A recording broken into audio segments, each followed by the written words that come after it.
નમસ્કાર, હું પ્રવીણ। દેશના કરોડો લોકો દર વર્ષે સરકારથી અપેક્ષા રાખીને બેઠા હોય છે। આમ તો બજેટ મીડિયા કર્મીઓનો કેટલો વિષય છે, કેટલો નહીં, એક્સપર્ટ્સ પર નિર્ભર કરે છે। પણ રૂપિયો ક્યાંથી આવે છે, ક્યાં જાય છે, અને જ્યારે વધતા ખર્ચા અને બચત ઓછી થઈ રહી છે, તો એ તમામ પરિસ્થિતિઓમાં આવનાર સમયમાં કેન્દ્ર સરકારના બજેટમાંથી જે કમાનાર વર્ગ છે, મધ્યમ વર્ગ છે, અથવા તો દરેક વર્ગ છે જે નોકરી કરે છે અથવા તો કોઈ નાનો મોટો ધંધો કરે છે, તેમના માટે રાહત શું, એ રાહ જોવાતી હોય છે। અને બજેટનો કક્કો દર વખતે ઘૂંટાય છે। એ કક્કામાં પહેલો અપેક્ષાનો આવે છે, આ બજેટથી કેટલો પૂરો થાય છે એ નિર્ભર કરે છે એ તમામ લોકોની આવક અને બચત પર। અને બચત વધશે તો એ પરિસ્થિતિઓમાં આવનાર સમયમાં વધુ બજારમાં ખર્ચ કરી શકશે। પણ લાંબા સમયથી રાહ જોવાઈ રહી હતી। જ્યારે બજેટ આવે, હલવા બનાવવાની પરંપરા છે, પરંતુ આ વખતે હલવો મીઠો કોના માટે બન્યો છે? દર વખતે સત્તા પક્ષ અને વિપક્ષ તરફથી રિએક્શન આવે। સત્તા પક્ષ એમ કહે કે નહીં, ડ્રીમ બજેટ છે। જેમ કે આજે એનડીએના મોટાભાગના નેતાઓએ કહ્યું, ખુદ વડાપ્રધાને કહ્યું કે મધ્યમ વર્ગના ખિસ્સા ભરનારું આ બજેટ છે, એટલે કે મધ્યમ વર્ગ માટેનું આ બજેટ છે। 12 લાખનું જે ટેક્સ રિઝિમની વાત થઈ, નવું ટેક્સ માળખું કે તમે મહિને 1 લાખ રૂપિયા કમાશો તો તમારે કોઈ ટેક્સ નહીં ભરવો પડે। પરંતુ જે અર્થશાસ્ત્રીઓ છે અથવા તો આ વિષયના જાણકાર છે, તમામ જે ડોક્યુમેન્ટ અપલોડ થાય છે ત્યારે તમને સીધી સાદી ભાષામાં, જે સામાન્ય વર્ગને સમજાય એવી ભાષામાં સમજાવે છે કે ખરેખર આ જે રાહત આપી છે એમાં તમારા માટે ખરેખર રાહત કેટલી છે। અપેક્ષાઓ એમએસએમઈ માટે પણ હતી, જે નાના ઉદ્યોગકારો છે। 2016માં જ્યારે નોટબંધી આવી અથવા તો જીએસટીને લઈને જે કંઈ પરેશાનીઓ હતી તે બાદ ઘણા બધા સુધારા વધારા થયા, પરંતુ તેમાં એમએસએમઈ એટલે કે સ્મોલ એન્ડ મીડિયમ સેક્ટર માટે કઈ અપેક્ષાઓ હતી? કેમ કે સૌથી વધારે રોજગારી આ સેક્ટર આપે છે। સર્વિસ સેક્ટર, ઘણી વખત સર્વિસ સેક્ટર એટલે કે સ્વિગી, ઝોમેટોથી માનીને બધા જ એ કહી રહ્યા છે કે ભાઈ સર્વિસ સેક્ટર આટલી મોટી રોજગારી આપે છે તો તેમના માટે રાહત શું? કૃષિ માટે શું સ્થિતિ? તમે કિસાન ક્રેડિટ વધારી, પણ સામે કપાસ માટે જે વાત કરવામાં આવી કે આવનાર સમયમાં કપાસ માટે આ પગલાં લેશે, કોટનની ખેતી માટે આ પગલાં લેશે, પણ જરા સવાલ એ પણ પૂછો કે મણના કપાસના ભાવ શું છે? જરા 10 વર્ષમાં કેટલા વધ્યા અને ઇનપુટ કોસ્ટ કેટલી વધી સામે? એ વાત અલગ છે કે ખેડૂતોની આવક ડબલ કરવાની વાત 2022 સુધી હતી, બાદમાં ભૂલાવી દેવાય। આમ પણ કોરોના આવ્યો પછી યાદશક્તિ થોડી લોકોની ઘટતી હોય એવી ફરિયાદો પણ મળે છે। પણ ખરેખર આ બજેટમાં જે ટેક્સ સ્લેબની વાત થઈ રહી છે, મધ્યમ વર્ગની વાત થઈ રહી છે, અથવા તો જે રાહત સીધો પહોંચાડવાની વાત થઈ રહી છે, એ કેટલી અસર કરે છે અથવા તો કેટલી અસરકારક છે? સાદી ભાષામાં સમજીશું। બે ખાસ મહેમાન આપણી સાથે જોડાશે। ડૉક્ટર હેમંત કુમાર શાહ જોડાશે, અર્થશાસ્ત્રી, અને સાથે જ અજીતભાઈ શાહ જોડાશે, જે સીએ છે, બંને વરિષ્ઠ છે। ડૉક્ટર જયનારાયણ વ્યાસ જોડાવાના હતા પણ કોઈ ઇસ્યુ સર એ જોડાઈ શક્યા નથી। શરૂઆત, બંનેનું સ્વાગત છે સાહેબ। હેમંતભાઈ, આપથી શરૂઆત કરીએ। હમણાં જ વડાપ્રધાન મોદીનું રિએક્શન પત્યું, કહ્યું કે મધ્યમ વર્ગના ખિસ્સા ભરનારું બજેટ છે। દેવેન્દ્ર ફડણવીસ કહે છે કે ડ્રીમ બજેટ છે મધ્યમ વર્ગ માટે। ટેક્સ રિઝિમની પણ આગળ જતા વાત કરીશ સીએ સાહેબ સાથે। પણ 3 એવી બાબતો હેમંતભાઈ આમાંથી કે જે સામાન્ય માણસને સમજાય, જેમના માટે બજેટ બહુ સારું છે એવી વાતો થઈ રહી છે, મધ્યમ વર્ગ માટે ખાસ।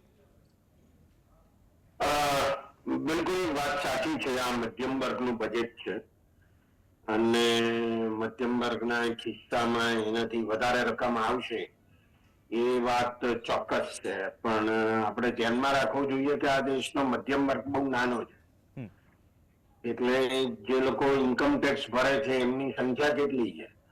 8.8 કરોડ લોકો એ ઇન્કમ ટેક્સ નું રિટર્ન ભરે છે, એટલે એનું પત્રક ભરે છે।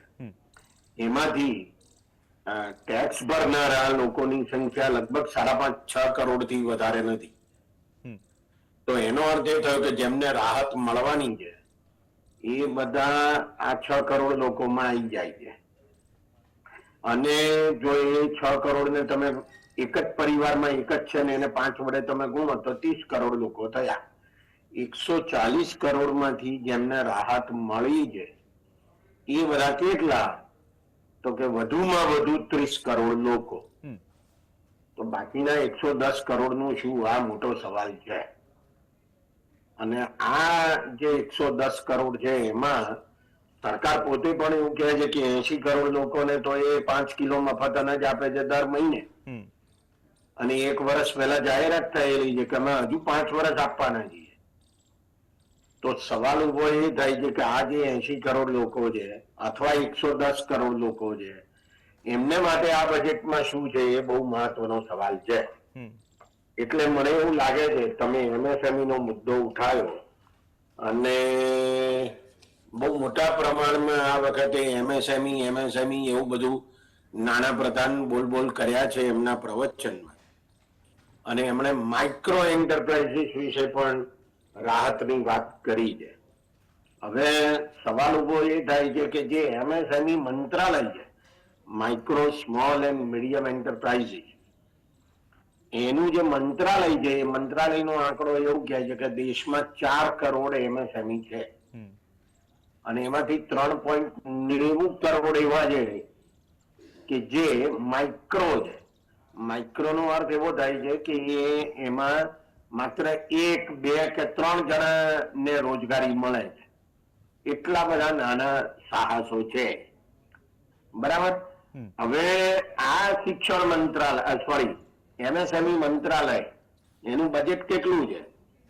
તો ગયા વર્ષે 22,000 કરોડ રૂપિયા હતું. ચાલુ વર્ષે કેટલું? તો કે 22,000 કરોડ. ખરેખર ખર્ચો કેટલો થયો ચાલુ વર્ષે? તો કે 17,000 કરોડ. એટલે 5,000 કરોડ ઘટી ગયા. અને આવતા વર્ષ માટે કેટલા રાખ્યા? તો કે 23,000 કરોડ.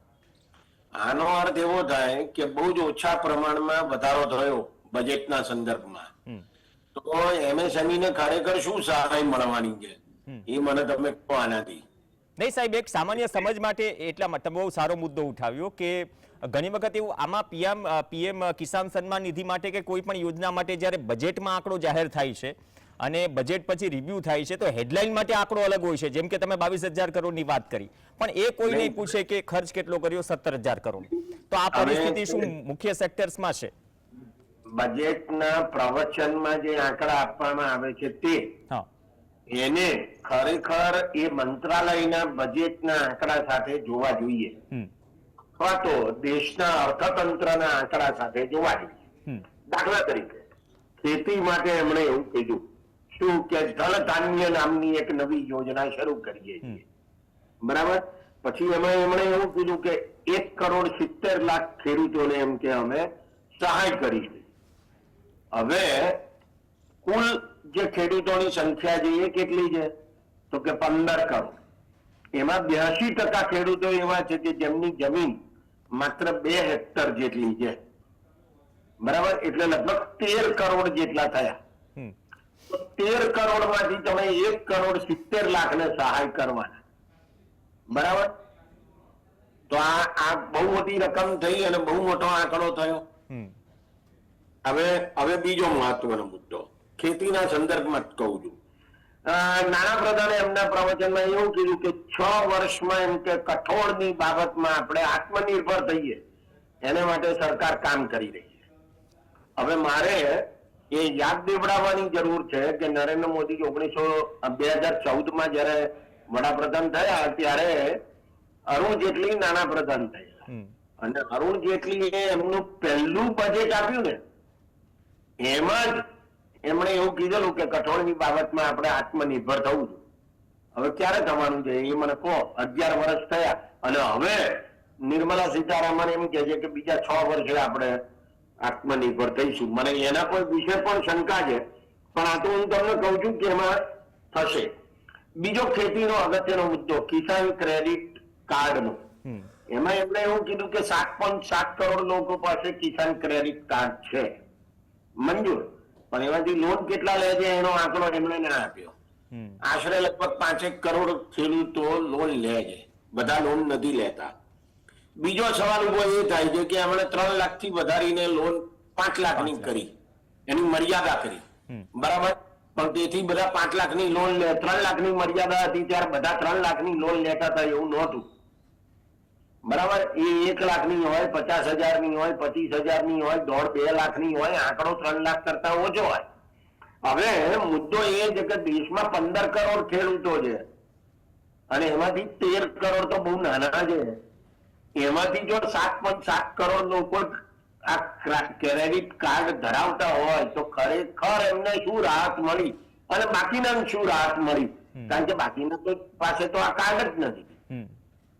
તો આ જે બધી જાહેરાતો છે એને આપણે વાસ્તવિકતા સાથે જોડવાની આવશ્યકતા છે, જે સામાન્ય રીતે આપણે જોડતા નથી. દાખલા તરીકે એક બહુ જ અગત્યનો મુદ્દો એમણે જોરદાર કર્યો છે અને મને લાગે છે કે આના વિશે કંઈક ચર્ચા કરવી જોઈએ. એમણે એવું કીધું છે કે ઇન્સ્યોરન્સ સેક્ટરમાં, વીમા ક્ષેત્રમાં 100% વિદેશી રોકાણને મંજૂરી આપવામાં આવે. હવે જુઓ તમે કે અત્યારે જે બધી વીમા કંપનીઓ છે, વિદેશી વીમા કંપનીઓ, એ 100% કરતા ઓછું વિદેશી રોકાણ ધરાવે છે, એટલે એમની હવે ઇક્વિટી 100% થઈ શકે. અથવા જે નવી કંપનીઓ આવે એ પણ 100% વિદેશી રોકાણ કરી શકે. મારો સવાલ આટલો જ છે કે શું આપણે વીમા ક્ષેત્રે ખરેખર વિદેશી રોકાણની આવશ્યકતા છે ખરી? આપણી સ્વદેશી ખાનગી કંપનીઓ છે, ઇન્સ્યોરન્સ કંપનીઓ, બરાબર, અને આપણી સરકારી કંપનીઓ તો છે, જીઆઈસી, એલઆઈસી વગેરે વગેરે વગેરે. તો આ બધી કંપનીઓ આ દેશ માટે પૂરતી છે, આપણે વિદેશી કંપનીઓની જરૂર જ શું છે? હવે એનું મૂડી રોકાણ તમે વધારી રહ્યા છો અને પછી તમે એમ કહો છો કે આપણે દેશ આત્મનિર્ભર બનાવવાનો છે. એટલે વિદેશી કંપનીઓ આવે તો આત્મનિર્ભર થઈએ કે પરનિર્ભર થઈએ?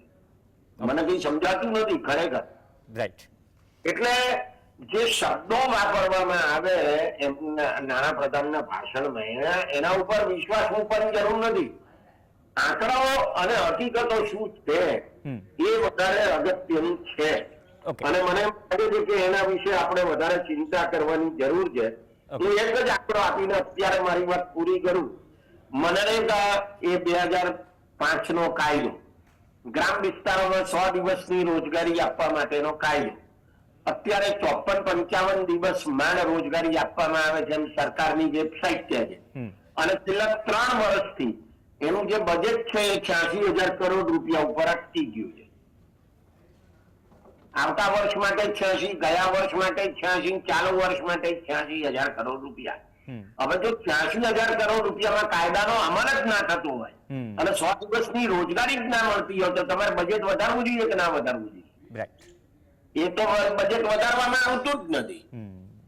એટલે ખરેખર 86 ના બમણા કરો ત્યારે 100 દિવસની રોજગારી મળે ગ્રામ વિસ્તારોમાં. એનો અર્થ એવો થાય કે ગ્રામ વિસ્તારોમાં જે બેકારી છે એ બેકારી યથાવત રહેશે. અને બીજું કે એ બેકાર લોકોનું જે સ્થળાંતર થાય છે મોટા મોટા શહેરોમાં અને બીજા રાજ્યોમાં, બરાબર, એ સ્થળાંતર યથાવત રહેશે, એમાં કોઈ શંકાના સ્થાન નથી. જી ધન્યવાદ. એ મનરેગાનું પણ સેકન્ડ હાફમાં થોડી વાત કરીશું, કેમ કે બજેટ ખૂટ્યું હતું. ગ્રામ્ય સ્તરે રોજગારી માટે એક ગેમ ચેન્જર યોજના જે તે સમયની પણ શું સ્થિતિ છે અને બજેટના આંકડાઓ શું કહે છે? અજીતભાઈ શાહ છે. અજીતભાઈ, જે ટ્રાન્ઝિશનની વાત કરી અથવા તો સ્થળાંતરની વાત કરી, ગ્રામ્ય વિસ્તારોમાંથી આવીને શહેરોમાં જે નોકરિયાત વર્ગ નોકરી કરે છે, એ પહેલા સમાચાર એ જ હોય કે ભાઈ હું કમાવું છું, આટલા બધા ટેક્સીસ ભરું છું અને વર્ષે તો માર્ચ નજીક આવે છે તો હવે ફોર્મ પણ ડિક્લેર કરવું પડે કે આવક કેટલી છે, જાવક કેટલી છે, કેટલું તમે લોનમાં ઇન્ટરેસ્ટ પે કરો છો. હવે જે નવું ટેક્સ માળખું છે, સવારની બહુ ચર્ચા છે. ગઈ વખતે એવી પરિસ્થિતિ થઈ, તમે લિમિટેશન વધારી, નવા રિજીમમાં જવું છે કે જૂના રિજીમમાં જવું છે.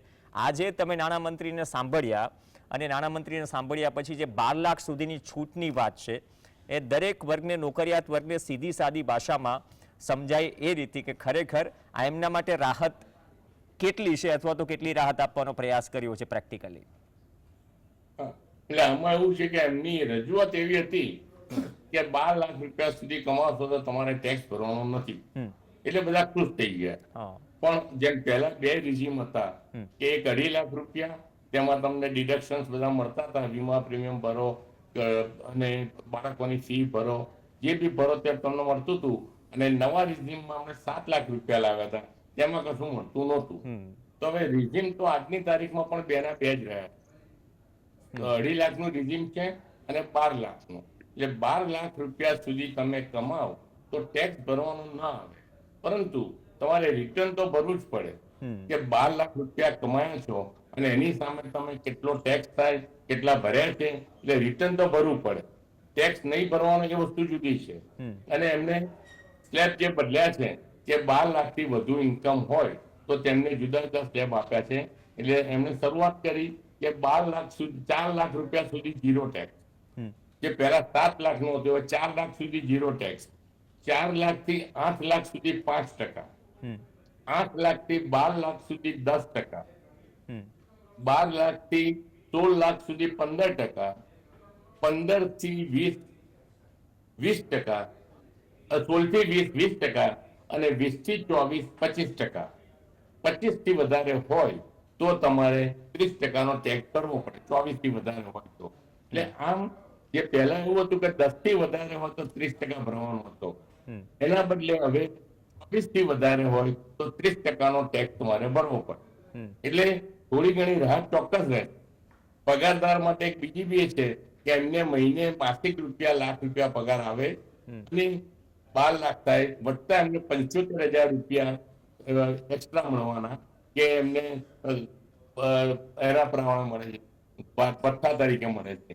એટલે પગારદારને 12,50,000 સુધી ટેક્સ નહીં ભરવાનો. હું ક્લિયર કરું છું, ટેક્સ નહીં ભરવાનો, પણ રિટર્ન તો ભરવું જ પડશે.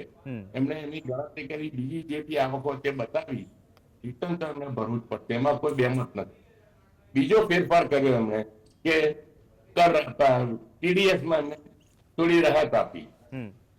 કર કપાતમાં ત્યાં શું હતું કે આપણે કોઈ બી ખર્ચો કરવાનો જો અમુક રકમથી વધે તો એના પર તમારે ટેક્સ કાપવાનો, ટેક્સ કાપીને બેંકમાં ભરાવાનો અને સામેવાળી વ્યક્તિને સર્ટિફિકેટ આપો એટલે સામેવાળી વ્યક્તિ એ ટેક્સ મજૂરી લે.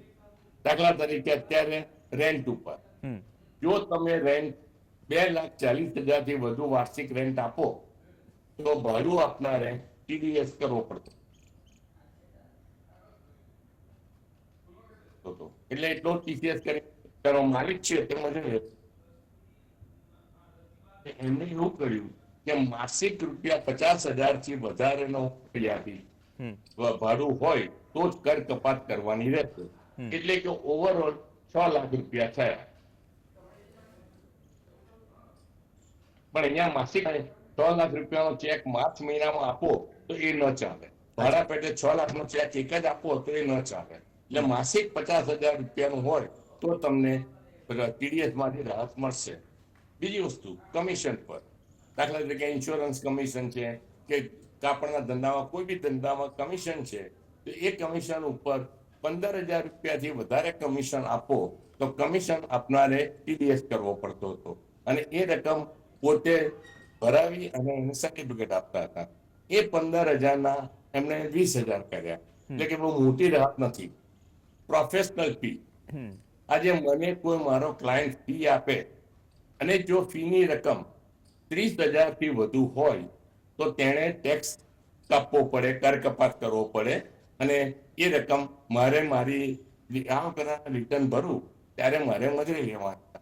એટલે એ 30,000ની જે કોઈ પણ પ્રોફેશનલ ફીસ, એમાં એડવોકેટ પણ આવી જાય, ડોક્ટર પણ આવી જાય, એન્જિનિયર પણ આવી જાય, એ બી પ્રોફેશન કરતા હોય તેમને આ લાગુ પડતું હતું. એ 30,000ની ફી વધારીને એમને 50,000ની કરવામાં.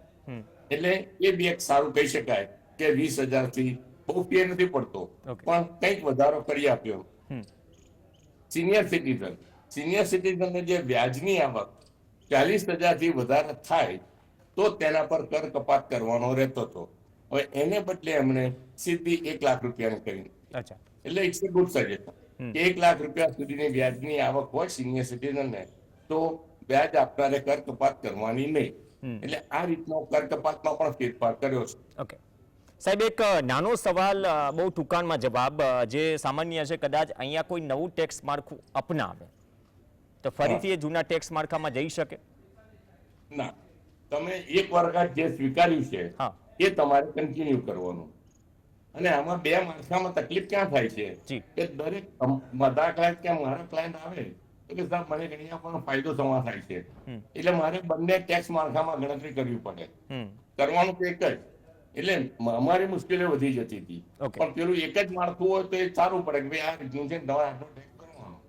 આ તો હું 2માં ગણતરી કરું અને પછી કહું કે તમને આમાં ફાયદો છે તો કે સાહેબ એમાં રિટર્ન ભરો, એવું થતું હતું. ઓકે, 3.5 મિનિટ જેટલો સમય છે હેમંતભાઈ. તમે મનરેગાની ગ્રામ્ય વિસ્તારોમાં રોજગારી માટેની વાત કરી. બજેટ ઓછું પડી રહ્યું છે, સરકારી આંકડા જ કહી રહ્યા છે 100 દિવસની જો રોજગારી પૂર્ણ ન કરી શકતા હોય કેમ કે એમ્પ્લોયમેન્ટ ગેરંટી સ્કીમ છે, સ્થળાંતર શહેરો તરફ વધ્યું, હવે જે સર્વિસ સેક્ટર અથવા તો ગીગ વર્કર્સ છે, જે ખરેખર એક બહુ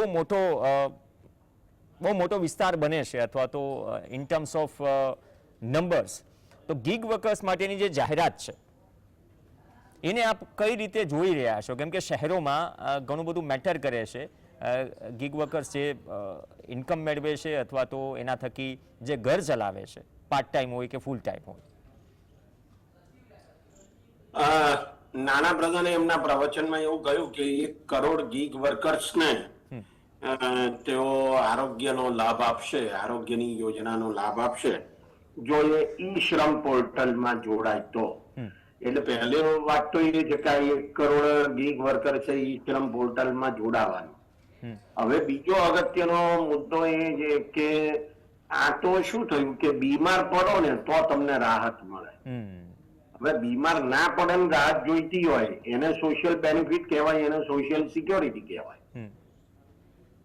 માત્ર બીમારી સમયે રાહત મળે એ જ સોશિયલ સિક્યોરિટી નથી. તો આ ગીગ વર્કર્સની નોંધણી થાય, એમને પીએફ મળે, ગ્રેજ્યુઇટી મળે, અઠવાડિયે રજા મળે, એમને વેતન મળે પૂરતું, આ બધાની તો કોઈ વાત અત્યારે આપણને જોવા જ નથી મળતી. એટલે તમને બીમાર પડો તો તમને લાભ મળે, નહીં તો ના મળે, એમ એનો અર્થ થયો. એટલે ગીગ વર્કર્સને કે જે ઝોમેટો છે, સ્વિગી છે, બ્લિંકિટ છે, આ બધા જે આપણા ઘરે એમેઝોન વાળા છે, એ બધા જે આપણા ઘરે બધું આપી જાય છે, એ જે બધા ગીગ વર્કર્સ છે અથવા એમની ફેક્ટરીઓમાં કામ કરે છે, એમની ઓફિસોમાં કામ કરે છે, ગોડાઉનોમાં કામ કરે છે, બરાબર, આ બધાને માટે સરકારે કોઈ ગંભીરતાથી વિચાર કર્યો હોય એવું છે જ નહીં. આમાં આટલી વાત સાચી અને સારી પણ ખરી કે એમણે ગીગ વર્કર્સને ધ્યાનમાં લીધા, પણ મુદ્દો એ આવે છે કે એમની માથાદીઠ આવક વધે એવા પ્રકારનો તો કોઈ પ્રયાસ આમાં થયો જ નથી. એટલે મને એવું લાગે છે કે આખું જે બજેટ છે ને એ બજેટ આમ જુઓ તો છેતરામણું છે. જે બોલકો વર્ગ છે, મધ્યમ વર્ગ, એને એમણે ચૂપ કરી દીધો છે અત્યારે.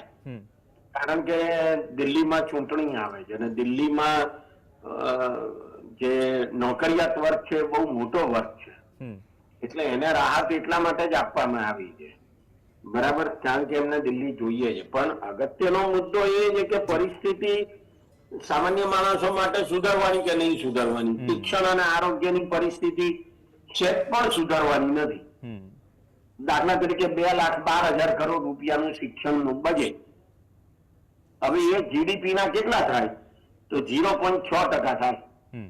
અને નવી શિક્ષણ નીતિ એવું કહે છે કે કુલ 6% ખર્ચો થવો જોઈએ જીડીપી ના, એમાં 4% તો રાજ્ય સરકારો કરે છે, તો કેન્દ્ર સરકારે 2% કરવાનો જ નહીં, પણ એ તો 0.6% ઉપર આવીને ઉભા રહ્યા અને એ તો એમ જ રહ્યું છે.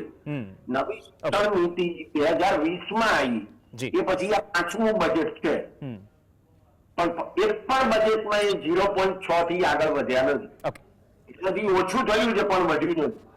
જયારે કેન્દ્ર સરકારે 2% બજેટ કરવું જોઈએ જીડીપી ના, એવું જ આરોગ્યનું છે. 2017માં મોદી સરકારે પોતે રાષ્ટ્રીય આરોગ્ય નીતિ જાહેર કરેલી છે, બરાબર, અને એમાં લખેલું છે કે 2 થી 2.5% જેટલું ખર્ચ કરવાનું જીડીપી ના. કેટલું છે અત્યારે? 0.3%. શિક્ષણ કરતા બી ઓછું.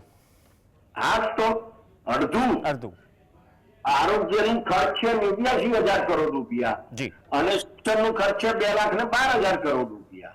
આ 0.3% થાય જીડીપી ના. એટલે એનો અર્થ એવો થયો કે તમારી પાસે પૈસા હોય ને તો જ બીમાર પડવાનું, નહીં તો બીમાર નહીં પડવા. સમયનો તમારી કાળજી નહીં લે.